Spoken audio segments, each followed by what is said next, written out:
Será que vocês podem só dar uma ajudinha pra gente rapidinho? Quem vocês acham que é esse menino aqui? Que A menino? estátua. Acho que é esse menino aqui. Vem pra cá pra você ver ele melhor. Ah, meu Deus do céu. Quem você acha que é esse menino aqui, essa estátua? Não sei, nunca tinha parado pra pensar sobre. Não tenho a mínima ideia. Rapaz, assim, isso deve ser algum anunciante, né? O que você acha? Não sei, mas parece que tá sofrendo. Caraca, eu desprevenido, pior que não, mas não sei meio. Não sei. Não sei. Nadinha. Nem olhando a composição dele, que ele tá carregando. Ah, tá faltando a placa, né? Pô, parece um carteiro.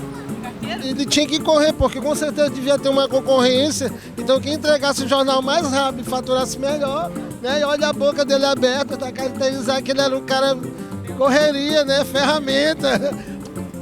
É um livro? Um jornal? É uma criança? Um garotinho vendedor de jornal, talvez. Tá parecendo. Cara, você foi de primeiro, Direto. pessoal. Aham. É porque eu imaginei que fosse um livro. Tipo, vocês conhecem a história dos pequenos jornaleiros aqui do centro? Eu sei que era muito comum usar criança para esses fins antigamente, assim, século XIX, século XVIII. Provavelmente é a época que data essas crianças que vendiam jornais por aqui.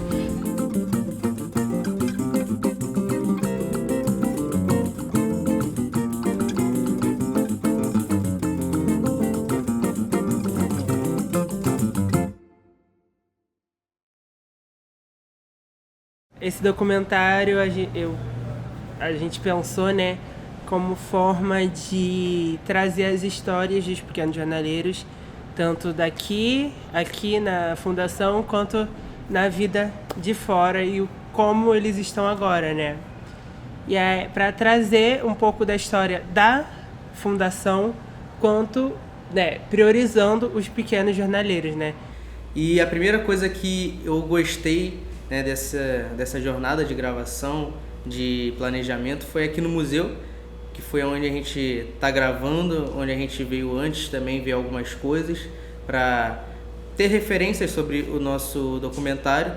E eu gostei muito de cada detalhe que tem aqui, cada peça aqui preservada, e tudo aqui tem uma história para contar. E por isso a gente está procurando pessoas, exatamente. A gente procurou e procura ainda pessoas no meio aqui do nosso processo, né?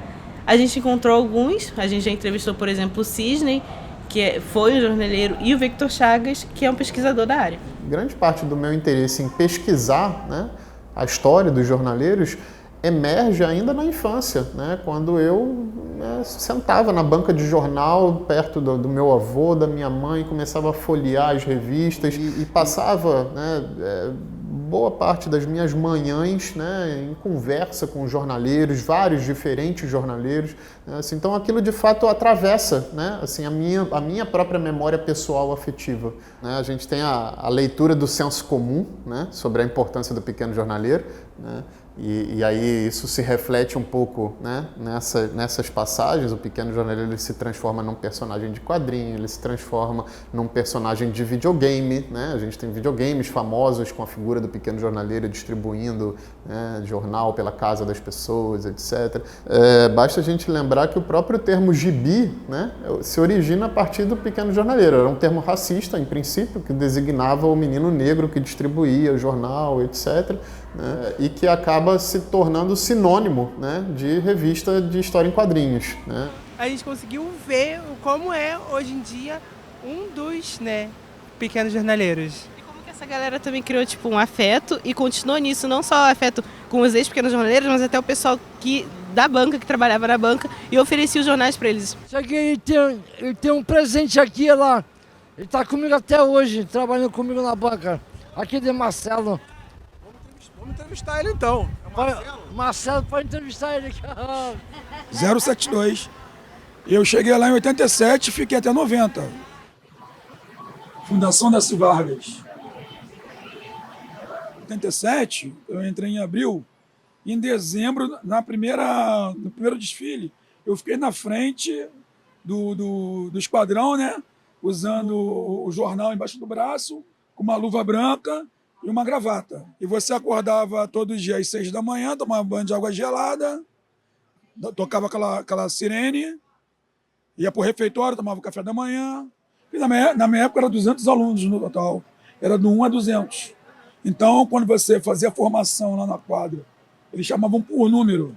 Número 1, fulano de tal, número 2. Aí tu gritava teu sobrenome. Como o meu era Santana, chegava no 72, eu, Santana. Aqui na casa do pequeno jornaleiro era o S. Xavier. Meu número era 177. Eu sou da década de 90 na casa do pequeno jornaleiro, né? Então, por aí a gente já tem mais de 30 anos que eu entrei aqui. E é muito satisfatório hoje você ter um vínculo, né, ainda de sentimento com a casa, de sentimento com o Zé Carlos, que eu encontrei aqui, né, depois de tantos anos. Caramba, eu entrei de carro e o Zé prontamente me reconheceu. Isso é maravilhoso, né? Isso dava um trabalho, meu amigo. Isso dava muito trabalho. Mas sempre foi gente boa. A nossa vida aqui era assim, convivendo. Bons alunos, bons garotos. Aqueles que souberam aproveitar, aproveitaram. Aqueles que não fizeram nada, então a casa não podia fazer nada. A gente tinha um monitor que ele coordenava tudo, né? Ele explicava, ele fazia reuniões na sala no auditório, explicava tudo. A gente já sabia que ia para a rua, ia ganhar nossa comissão de 10%. E não poderia ficar com aquele dinheiro, o dinheiro era depositado aqui na escola como se fosse um banco. E no final, quando você fosse sair da escola, da instituição, eles devolviam esse dinheiro para a gente. Eram basicamente jovens, crianças que queriam ajudar em casa, né, enfim, a sustentar a família, etc. Né? E por conta disso, elas assumiam, né, como atividade profissional, né, aquilo que, em princípio, naquele momento, não era propriamente uma profissão. A casa proporcionou essa independência financeira de muitos ajudarem também em casa, né, financeiramente. Quando eu comecei a trabalhar, minha mãe já me incumbiu logo. Olha só, a luz é sua e o gás é seu. Então, pô, caramba, era com o maior prazer.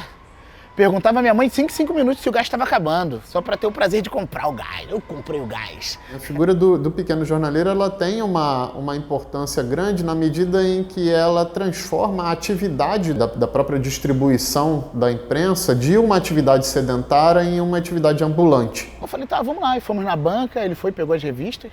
Se eu não me engano, ele era da banca do Hélio. E nós fomos lá no prédio da Petrobras, que era na Cândido Mendes, Assembleia número 10. E aí nós entramos no prédio da Cândido, eu falei, caraca, um prédio grande, né, imponente, preto, caraca. Entrei para vender revista e depois entrei como aluno da Faculdade de Direito da Cândido Mendes, né, onde eu estou me formando em Direito, né, inclusive. A minha mãe era mãe solteira, né, solo, era pai e mãe ao mesmo tempo. Minha mãe era mãe solteira, operária, né, com dois filhos, minha irmã e eu. Entendeu? Então você poder contribuir de alguma forma era maravilhoso, né? A minha mãe começou a caçar colégio para eu ficar, colégio interno mesmo, para ficar direto. Foi em várias instituições e não encontrava vaga. Aí alguém informou para ela que existia essa escola. Ela veio aqui, conseguiu a vaga e fiquei. Mas com 12 anos você não tem vontade própria, né? A casa proporcionava para os alunos trabalhar em empresas, né? Hoje é o jovem aprendiz, né? Mas antes não tinha o jovem aprendiz, né? Então você trabalhava em empresas e você era um estagiário ali naquela empresa.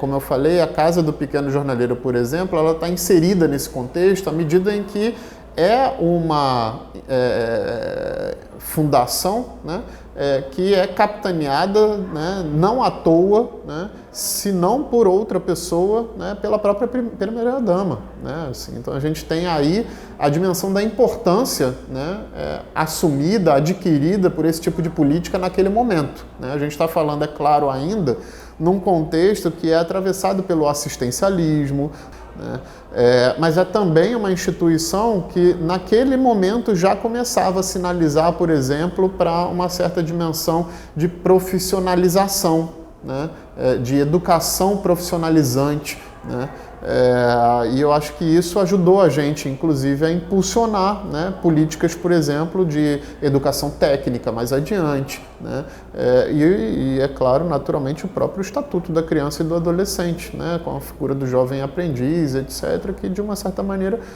beberam muito das críticas e dos problemas oriundos desse momento. Eu falo pela minha época, né, que nós nunca fomos marginalizados. As pessoas sempre abriam um sorriso quando falavam, você é pequeno jornaleiro? Caramba, que legal! Caramba, você é CPJ? Caramba, que legal!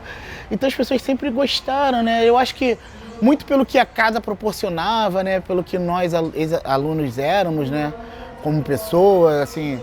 A gente tentou sempre ser educado, né? Sempre tratar bem as pessoas, né? E como preservar essa história, né? A gente fala muito pouco sobre a história dessa atividade, a gente fala muito pouco sobre a história dos jornaleiros, né? Das bancas de jornais, do pequeno jornaleiro. A gente reconhece muito pouca importância, né? A essas figuras que são figuras absolutamente essenciais, né? Assim, então, como lidar com isso, né? Sem que a gente simplesmente apague o nosso passado?